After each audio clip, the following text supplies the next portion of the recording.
November 18. புனித பேதுரு, புனித பவுல் பேராலயங்கள் அர்ப்பணிப்பு.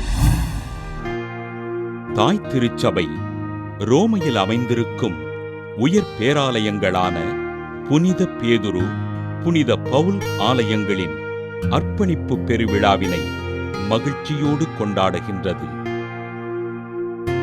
புனித பேதுரு தலைகீழாக சிலுவையில் அறையப்பட்டு மறைசாட்சியாக மரித்து அடக்கம் செய்யப்பட்ட இடத்தில் திருத்தந்தை கிளீட்ரஸ் சிறிய நினைவு மண்டபத்தினை முதலில் கட்டி எழுப்ப புனித பேதுருவின் புனித பொருட்கள் அங்கு வைக்கப்பட்டது.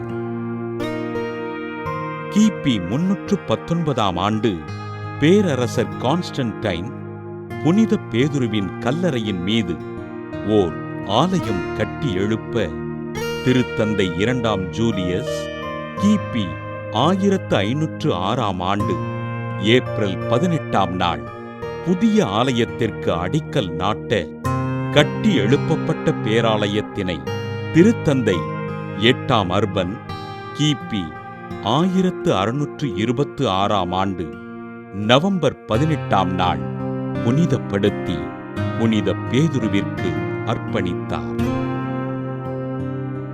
புனித பேதுரு சிலுவையில் அறையப்பட்டு மறைசாட்சியான இடத்திலிருந்து 7 கல் தொலைவிலுள்ள ஓஸ்தியா பாதையில் சால்வியன் எனப்படும் இடத்தில் புனித பவுல் தலை வெட்டப்பட்டு மறைசாட்சியாக அவர் அடக்கம் செய்யப்பட்ட இடத்தில் திருத்தந்தை கிளீட்ரஸ் நினைவு மண்டபத்தினை கட்டி எழுப்பினார்.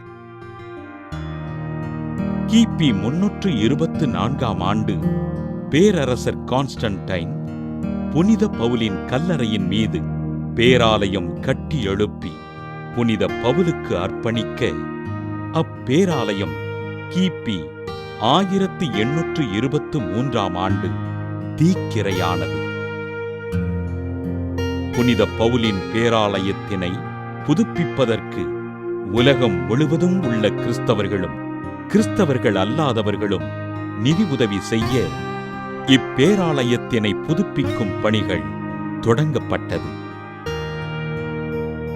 புதுப்பிக்கப்பட்ட பேராலயமானது திருத்தந்தை 9ஆம் பத்திநாதர் அவர்களால் கிபி 1854 ஆண்டு டிசம்பர் 10ஆம் நாள் புதுப்பிக்கப்பட்டு புனித பவுலுக்கு அர்ப்பணிக்கப்பட்டது.